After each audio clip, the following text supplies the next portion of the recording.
Hey guys, welcome back. Tisha here, back for our first Big Love Season 2 review.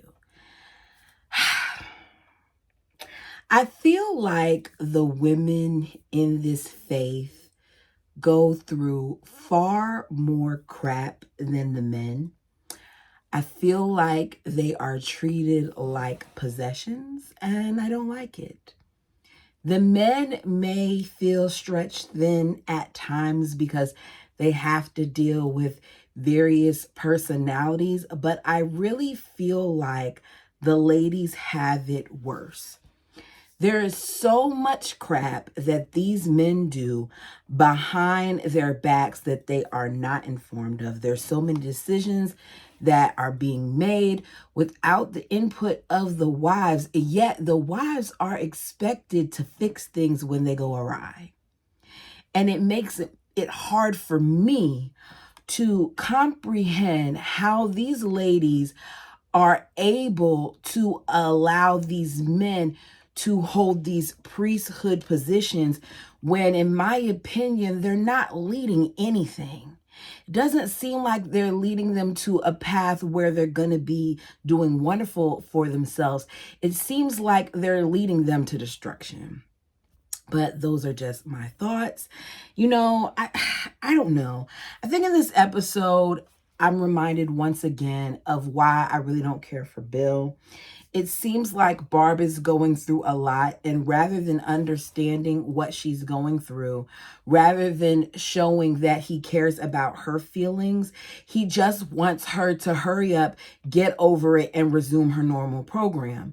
When this situation happened to her, it didn't happen to him. Yes, he's her husband, but she was the one who was on the stage, and she was the one who was removed from the stage and embarrassed while having everyone whisper about her. So go ahead, do me a favor, hit the like button as we begin. Just to let you guys know, I'm going to be jumping around because the episode jumped around a lot. If there's something that I left out that you want to talk about, feel free to put it down below. So the episode begins and stuff is going crazy right now for polygamists because the local leader of one of the groups, one of the cults, is on the run.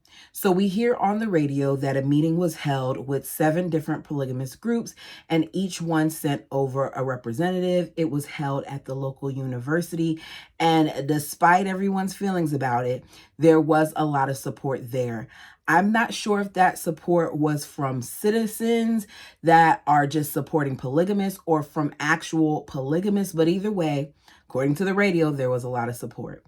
We find out that it's been 2 weeks since Barb was emotionally destroyed in front of an entire room of people. And in my opinion, in that moment, she lost a little piece of herself.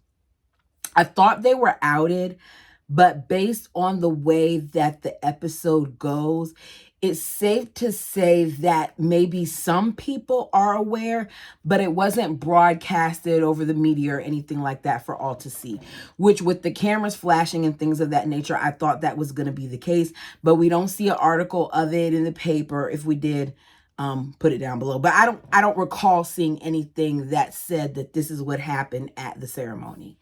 So the wives are trying to be there for Barb because they don't think she's ready, but Bill is over them, his words, coddling Barb.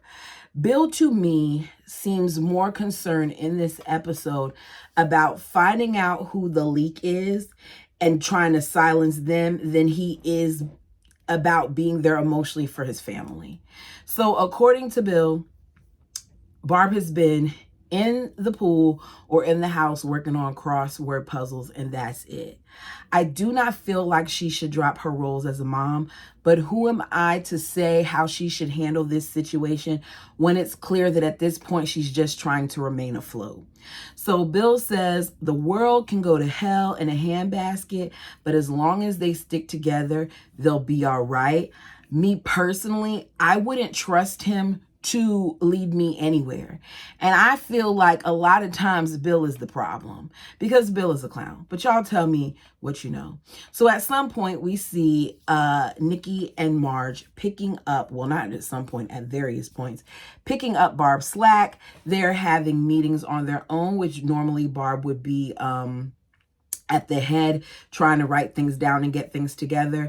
They're disagreeing about who's doing what. They're talking about who's going to do the shopping and who's going to do the cleaning, and they're just trying to support Bob.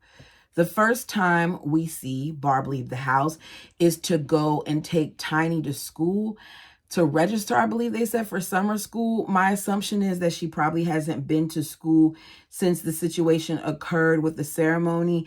And as a result of that, she's behind, but correct me down below if I'm wrong. One of the teachers apologized as she sees Barb for what happened. And she goes, we were rooting for you. And she's like, are you planning on coming back to teach again soon? But it didn't come across like she legitimately missed her being at the school. It came across like she is just trying to figure out what Barb's doing next. I don't know if it's because she knows, but Barb feels like that the way that the teacher looked at her, that she knows. We don't know who overheard it, but based on what Bill said to the guy as the guy was walking down the aisle, we know people overheard it. And we saw people whispering even before he came down the aisle. So people are coming up to whatever assumptions they are just based off of that. On to Sarah. Sarah in this episode is struggling with this entire situation, and whom could blame her?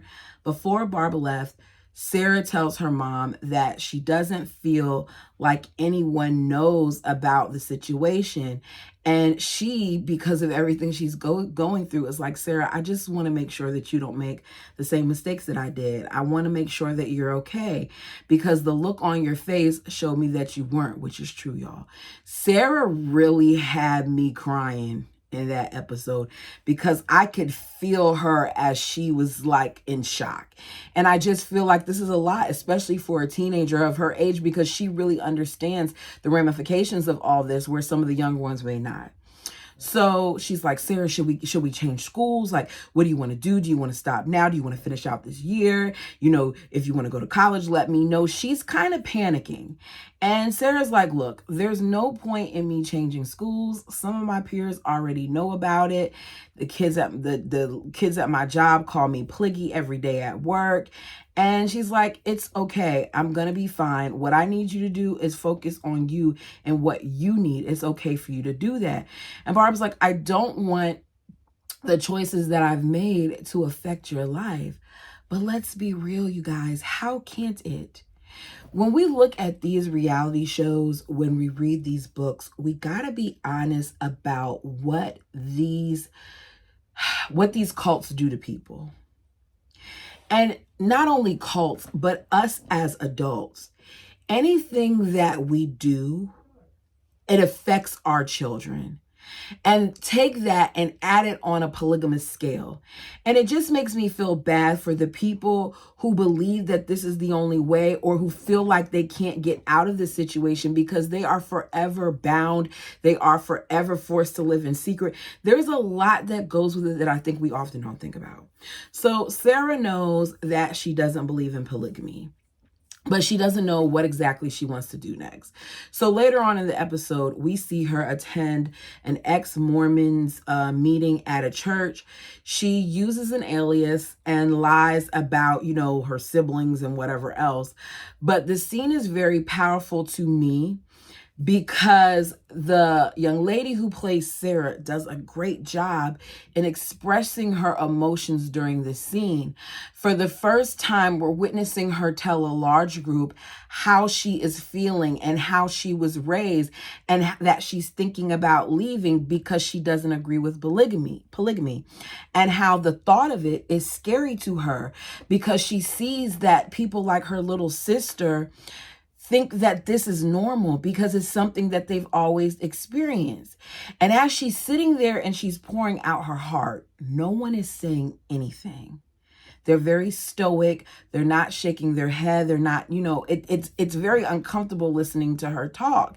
And she talks about how she hates the dishonesty, and it's not like what, they see on TV, but she has no one to talk to about it, and she hates it. So we see her 1 minute where she's talking about how she doesn't like it, and she's teary-eyed while expressing herself. And then the next minute we see her, in essence, trying to defend her family. Because after all, even though she doesn't agree with this, she still cares about her family. Which makes me think about the Brown kids, because a lot of them didn't agree with polygamy. A lot of them had no desire to be a part of it, I should say, because I don't think that they disagree with it. They just felt like it wasn't for them. And even in that, they were still oftentimes forced to pick and choose between what they wanted in their family because of their family's choices. And it just goes back to show you how this trickles down with the other kids. So she ends up leaving because the group doesn't feel welcoming and she feels like a freak. And a boy named Scott runs out, follows her, tells, I'm sorry for the way everybody responded. We've never encountered a polygamist in our group before. And he's like, but I'm going to try to help you. I'm going to try to find somebody who has been through this who can help you. So he gives her his number and says, he'll try to make sure that he finds some support for her. I got a feeling something is going to come of that boy, but we'll see. Y'all tell me what you think. All right. Super investigator Bill. Bill thinks that the answer to all of their problems right now is finding out who's the snitch.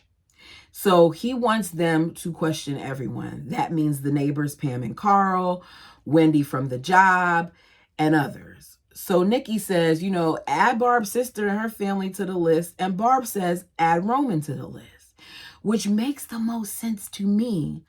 I don't know why Bill doesn't feel like Roman would do anything. Roman thinks that you have something to do with poisoning his son, and he's told you that. So the moment that he lets you know that, and because you came in there and you did what you did and you took his files and did everything else, to me, I would think, okay, as far as Roman's concerned, all bets are off and he'll probably do anything to me. But he doesn't think that way. Marge tells Barb that she thinks that it was Pam and Carl because she broke things off with Pam and she kind of defended Nikki, which probably made Pam suspect them. But we learn later on it's not them. So Bill asks Barb if she can set up a dinner with the neighbors because he doesn't like the way that they're looking at him. And she says no. He says, you're embarrassed, and I get it. You've been humbled. I had to replay it because I wanted to make sure I heard it right. You're embarrassed. I get it because you've been humbled. Excuse me? She hasn't been humbled. She's been humiliated. There is a major difference between that. And he doesn't get it. He says, you have a choice, but it will sure please me if you just say, on it. You know I'm terrible at these things, love. You're the one that shines. I heard it, and I said, that's very Cody-like of him. The way that he said that, the way that he worded that, the way that he would like for her to speak on his behalf because he can't do it himself is very Cody-like to me. He doesn't care about his discomfort because in this situation, it's about him. She tells him no. They let her get into an argument about it. Barb tells him that she is looking at other things like the fact that she can't even teach anymore because the teacher knows and the neighbors know. And Bill says, I guess everybody knows. And he gets frustrated at her. So it's okay for you to be concerned based on the way the neighbors are looking at you, Bill, that they know and you want to try to figure things out and you want to look them in the eye, man to man. But it's a problem for Barb to be concerned and you're irritated by it. In the middle of the argument, Ben comes in and he's all excited because he wants to go to the Naval Academy for nuclear engineering or mechanical engineering. That's dope.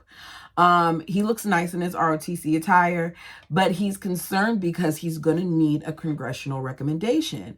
Barb says, okay, we'll work on it. Once again, reminding us of how all of this affects the kids. The title damage control is fitting because this one thing has trickled down in so many ways and really can cause a lot of damage. He tells Barb at some point that they're having dinner with Pam and Carl, and that's it. In other words, I don't care about your feelings. What I say goes. And I heard him say, and I was like, okay, this is why I'm not married. Because if Bill would have said that to me, I would have had to tackle him or karate chop him.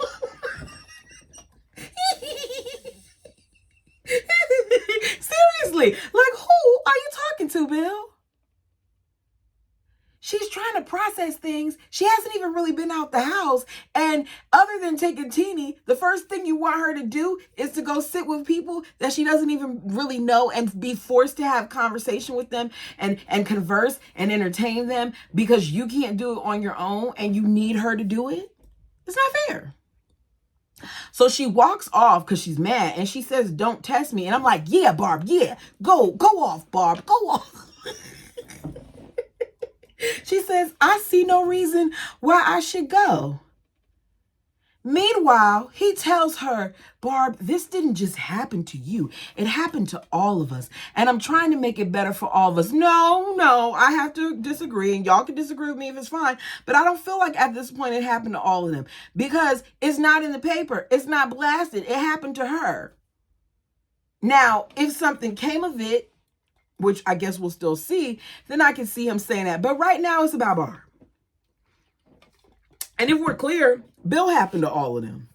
Because had Bill thought this through, had Bill really addressed things with Roman the way he should have and been 10 steps ahead, maybe Roman wouldn't have outed him.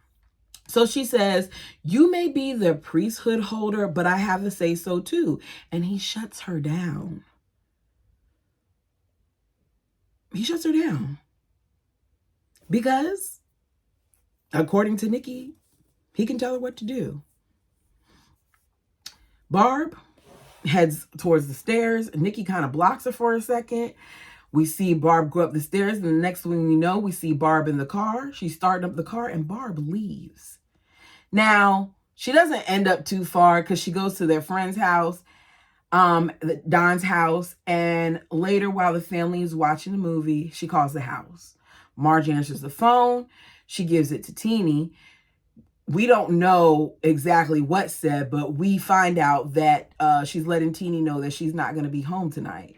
And once again, Bill seems irritated by it. And it's like she just needs time to cool off because Bill's so accustomed to getting his way. So Nikki jumps on the phone, as does Marge. And surprisingly, at that first conversation, Nikki isn't too hard on her. But she does talk about how this whole thing makes her feel. I got to be honest, that would get on my nerves. Every move that they make involves input of others and you having to talk about your feelings and you having to talk about your feelings when really at this point, Barb needs to do what's best for her. But how can she in this type of sister-wife dynamic?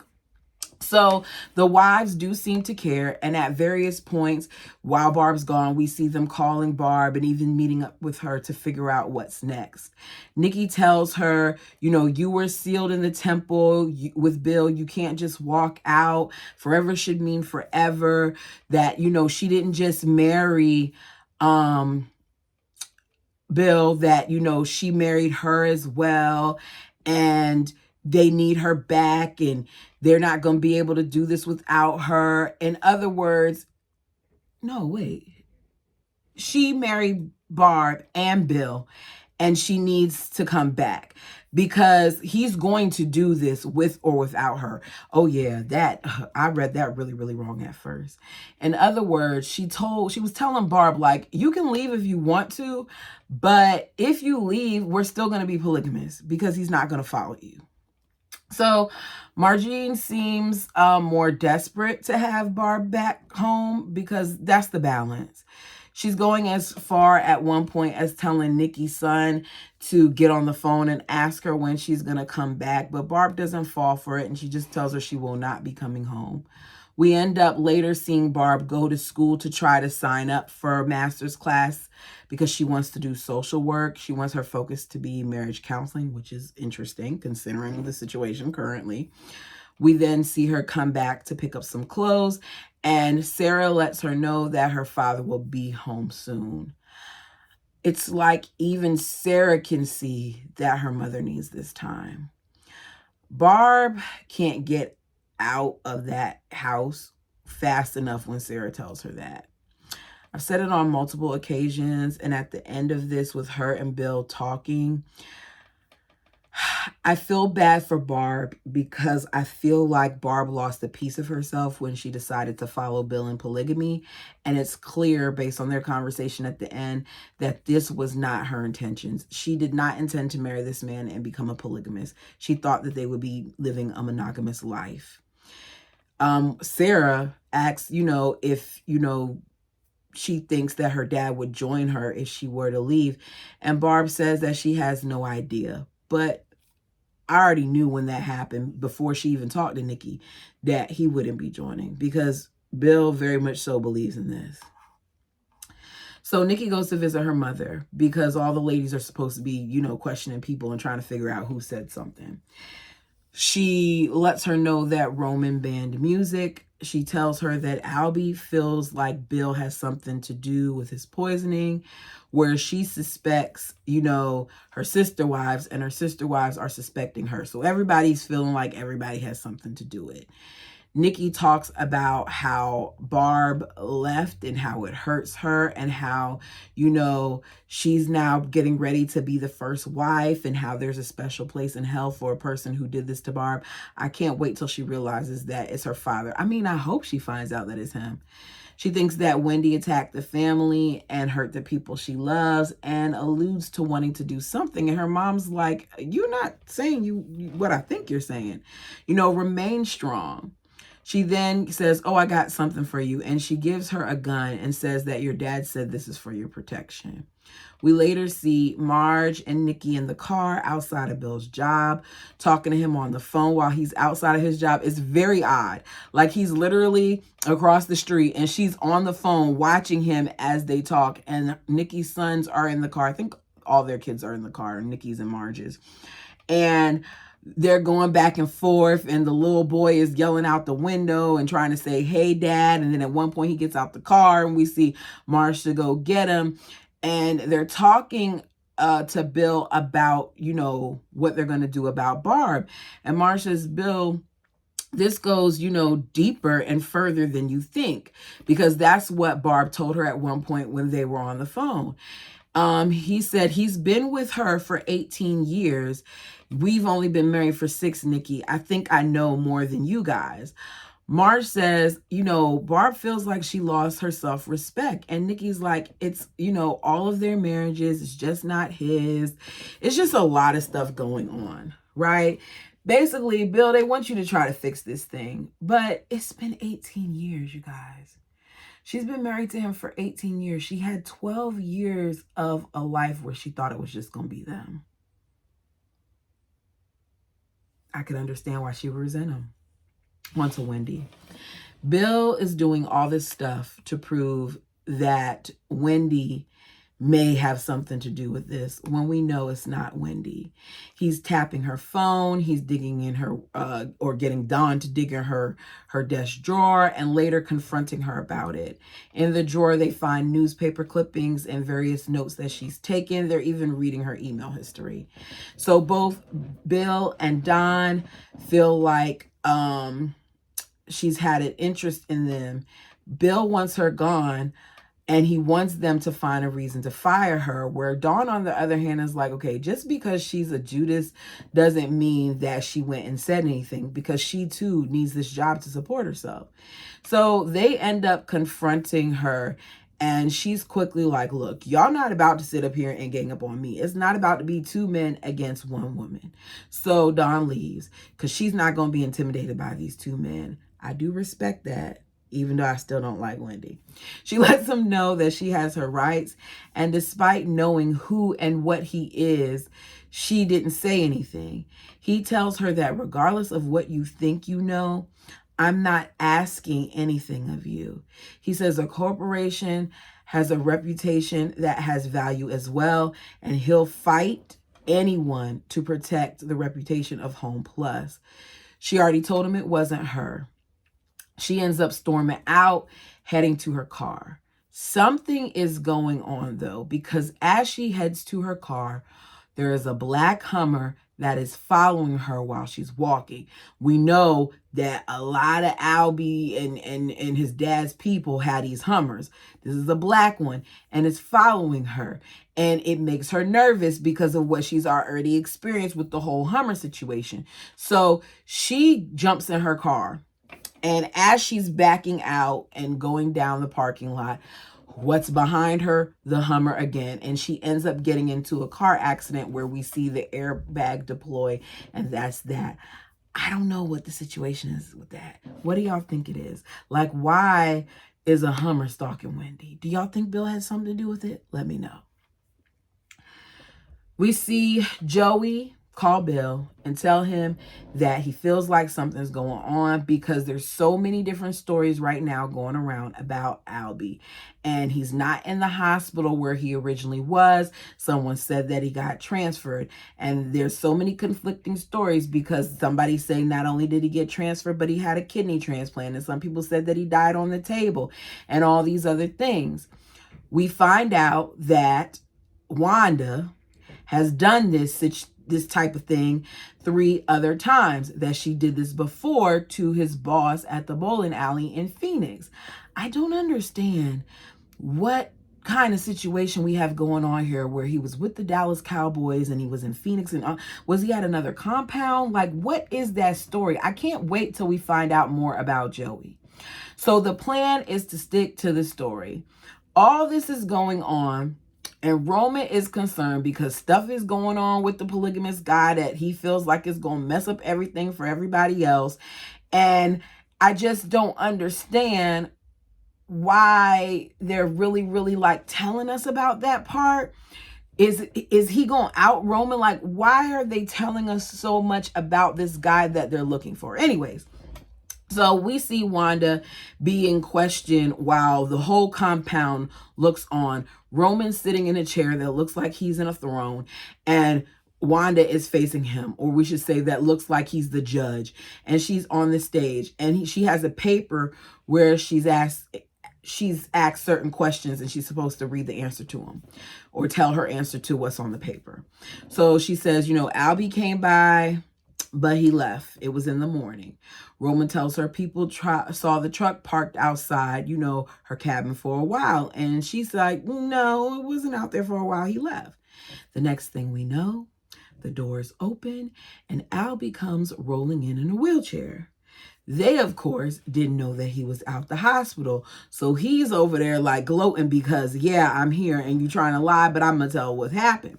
He says, the witness saw my truck was at your house for 6 hours. And then they saw you and Lois Henriksen drive my car away. He says, your day in the sun is over. You conspired with Lois. So who else in here tried to murder me? And no one says anything. After all of this, Bill talks to Joey. Bill says, you guys are going to need a lawyer and let him handle the situation because the law should get into it. So he provides counsel for Joey. And we see the counsel sit down with Roman and Joey. And Roman tells the attorney, like, I don't know, why they got you. We can handle this. Just looking around at our community and blah, blah, blah. What are you? And the attorney's like, I'm LDS. And he declines to look around the community. They leave. And we later see Joey and Roman meet up. Y'all. Roman tells Joey that he can protect Wanda, but he's going to need something from him. He says, just give me my votes. That's all. There are rewards for those who follow God's path. Why is it that you feel like you got to bribe people in order to get votes if it's truly God's path. He says, if you do this, she'll be protected and you'll be rewarded. But if you don't, you'll be punished. He then pulls out the reward, y'all. It's a book full of women. He actually has pictures of the women close up and far away. He has pictures of their face, their hands, and their feet, along with some other descriptions. And it's in a bridal registry book. What in the hell? What's sad is that this is the type of crap that goes on, because we heard in Rachel's book about Warren Jeffs and some of the stuff that he was doing and the recordings that he was making and things of that nature of young girls. And here we are now, and we're hearing this in yet another polygamous cult. We are. Yes, this is, a series. It's not a reality show, but a lot of this is based on things that have happened. It's like he has his own Tinder. What are we doing here? It's creepy. It's so creepy. And we know Joey doesn't care about that book, because Joey has already made it clear to Barb that he does not want to be a polygamist, that Wanda's the only woman for him. He says, I entrusted Wanda's soul to you. And if you can't, righteously guide her, then I'll just have to reassign her to someone else that can handle the task. I was so bothered. I do not understand how Joey kept a straight face when he was saying that, because steam would have been coming out of my ears if you're telling me that you're going to take the person that I'm married to and assign them to someone else. He then says someone like Albie, or maybe your father, Frank.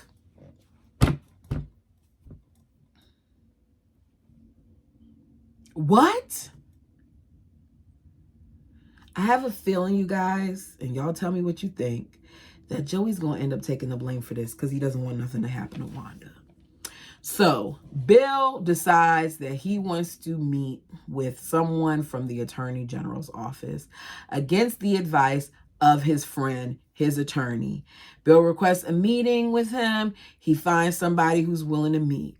He tells him, the person that comes in, that he needs to let this go, because at this point, the First Lady's office isn't saying anything about who the informant was.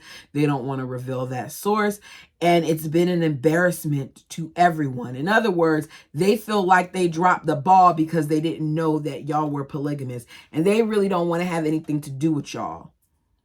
He says, as long as you keep paying your taxes and you don't commit welfare fraud and keep your hands off of underage girls, then you're good. I said, wow. Bill, you really don't see that these people don't like you. Like, they really, really don't like you. If you stay clean, they're going to leave you alone for now because they have other fish to fry. But at some point, they could circle back around, which is one of the reasons why your attorney didn't want you to address this situation. So we see the guys, because Don had asked him to come over to his house for testimony service and to tell his testimony. And at first, Bill refused. But later he comes. And I think it's because he knew Barb was staying over there and he wanted to talk to Barb. So Bill, talks to the guys and does his prayer and feels like family is the key to celestial heaven. That's because he needs all of these people, according to their belief system, all these women and their children, in order to get there. What? Say what? And he believes it's his duty to keep his family together on earth. And he's praying for guidance. After he's done praying, we see him go upstairs and talk to Barb through the door, saying, you can't blame me for what you signed up. And, despite knowing she did this for him, he feels like it's enough, that she needs to come back home. But she doesn't feel like life was supposed to be like this. And she's wondering if it's a mistake. And he tries to kind of scold her a little bit and say, like, you're talking about the family. He pulls a Cody. Remember when Christine went and she did the whole rock exercise, and Nancy said this whole thing is supposed to be about you and Christine, and Cody kept trying to make it about, well, not trying, he made it about the entire family. Well, that's what he tried to do here. He tried to scold her and act like she's talking about their kids and the entire family. And she says, no, you're not going to do that, because I have sacrificed my love for the family. In other words, she never had any intentions of sharing you, Bill. You broke her heart, and she allowed you to marry someone else for the family. These men will never get it.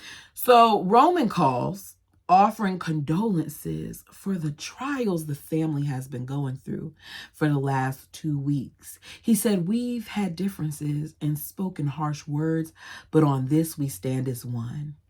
What a crack of sugar honey iced tea. I need Bill to wonder why Roman knows the specific timeline. I get that Nikki went over there and talked to the mom or whatever else, but you should be questioning why he's calling you out of the blue like that and then hanging up the phone on you. It very much so is giving a warning to me, and I just don't think that Bill sees it. So Bill is at the neighbor's house for their Hawaiian-themed dinner.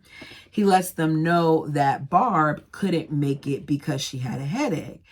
And despite Barb originally saying she wasn't going to come, Barb does what these women always do, and she shows up.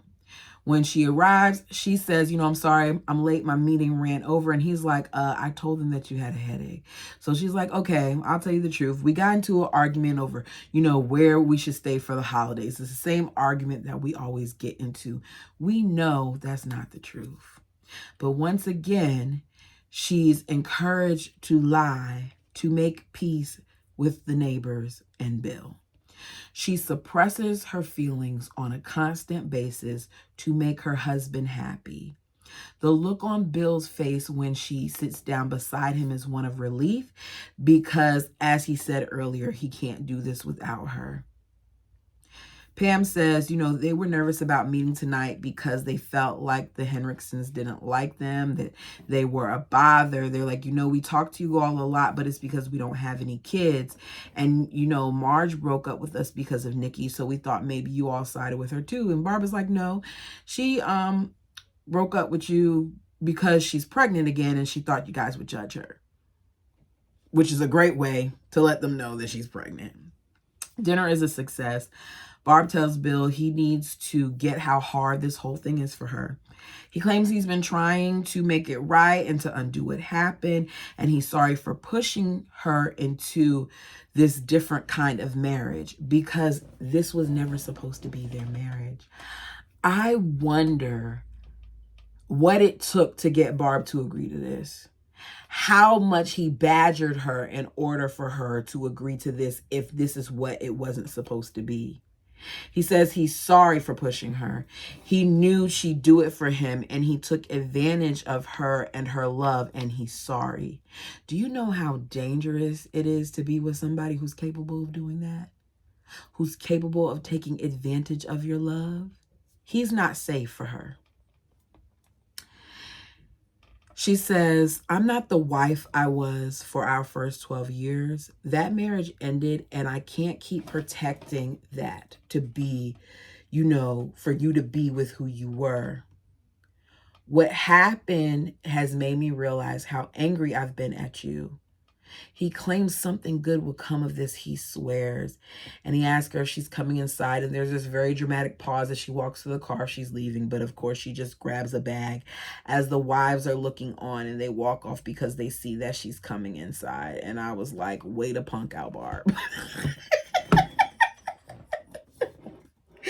I didn't really enjoy this episode that much, but I know it's gonna pick up.